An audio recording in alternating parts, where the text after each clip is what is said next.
to talk us through what this leadership change means for the state election, the next state election in November, I'm joined by retired ABC election analyst Antony Green, and it is great to have you with us this morning, Antony. Now, this change of leadership, which we're expecting to hear from very shortly, this would be a late change by any measure, wouldn't it, given how close the state election is?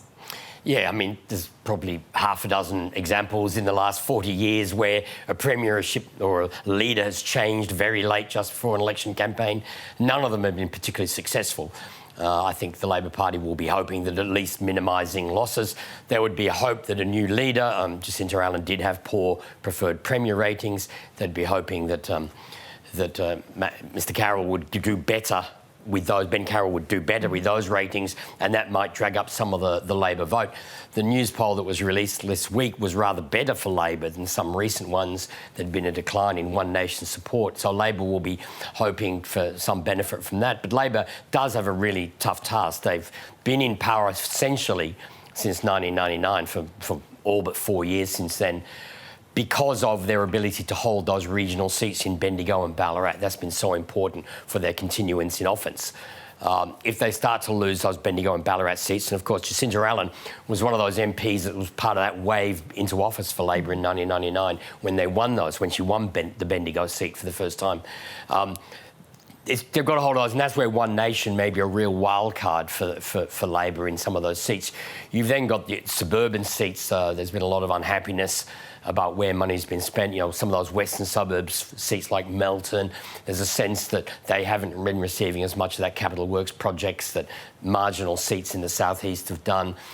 There's a sense that after 12 years in office, everything that's gone wrong for the is now the fault of the current government. And it's very difficult to move on from what is seen as not enough has been done about various projects. They did a lot of the Andrews government did very well with this project to remove the level crossings, improving transport, building sky rails to get around level crossing problems. So they've done a lot to improve that. But they were a lot of those were small-scale projects. It's when they've gone on to the bigger projects, the suburban rail loop. They're the sort of things which people have begun to question, and that's where those arguments about corruption in the building projects has become a problem for them. Yeah, so Antony, you outlined, what Labor would hope from a leadership change here, but given the evidence of what we've seen, I mean, can these late changes pay off? And by paid off, what are we talking about here? Oh, look, I mean, I always think back to Russell Cooper becoming Premier of Queensland 73 days before the 1989 election. That was an attempt to save the heartland. They knew they were going to lose. They brought someone in to hang on to a few seats. Is that Labor's strategy, or do they have a realistic hope of trying to win it? No government ever admits it's a good time to lose an election, but if they were to lose the election, they'd want to make sure they've got a good, solid number of members in Parliament. When John Brumby lost the 2010 Victorian election, the Labor Party was still very strong when it went into opposition and had an experienced front bench. The Labor Party would be hoping, if they do lose the election, that they've got a good, solid caucus after the election, and they'd be hoping that a change of leadership will help them do that, and they might turn a rout just into a heavy defeat. So that's what I presume is some of the thinking. Maybe some think they will win. That's always, I think, is a little bit hopeful after 12 years. And we've seen a few times over the last few decades, Tasmania in 2010, New South Wales in 2007, where a three-term government won a fourth term, and the fourth term turned out to be the worst of all. So there'd be some in the Labor Party thinking, like John Brumby when he lost in 2010, a narrow loss would be almost a win for the Labor Party, because with the Liberal Party win, they've been out of office for 12 years. There's the problem of One Nation. Does One Nation win seats? Is there a majority government to replace Labor after the election? So I think there'll be lots of issues like that coming up towards the election campaign, but it's still, Labor's been in office for 12 years. Just the change of leadership might change some of the atmospherics, but probably won't change the overall result. And when you say a win is hopeful, where is polling at the moment, and how is the One Nation vote really complicating those predictions there? Well, I mean, this week's news poll looked a little clearer, is that One Nation had dropped to 19%. Some polls have been showing them ahead of both Labor and Liberal. if that was the case, you'd have a three-cornered contest all across the state.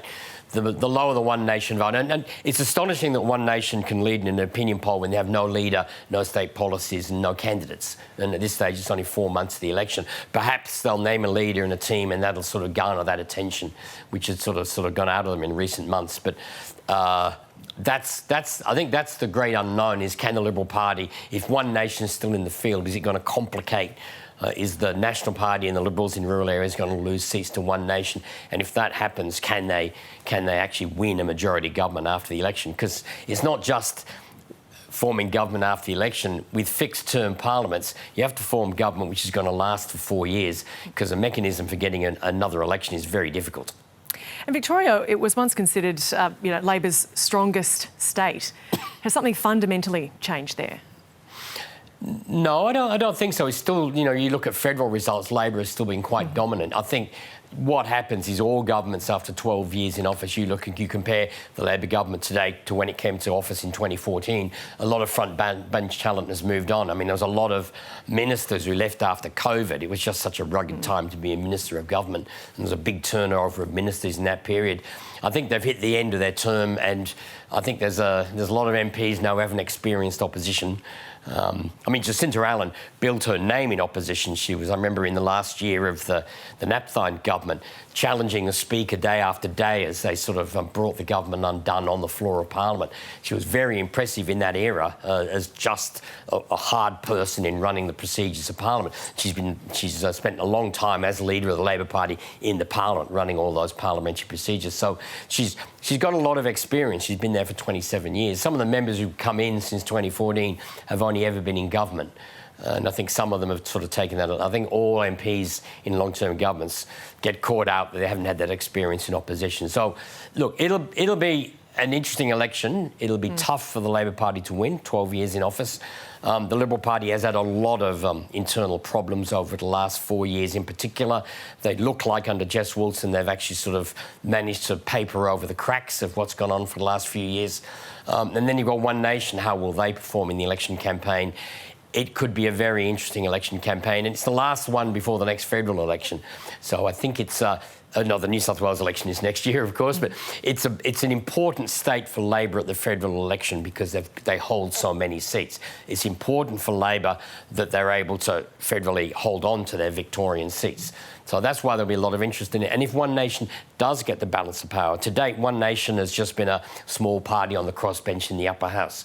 If they get the balance of power in the lower house of Parliament, potentially have some role in the functioning of government and who governs, it'll be a very different role for them. And if they have to perform in that situation, they'll be watched closely from other states.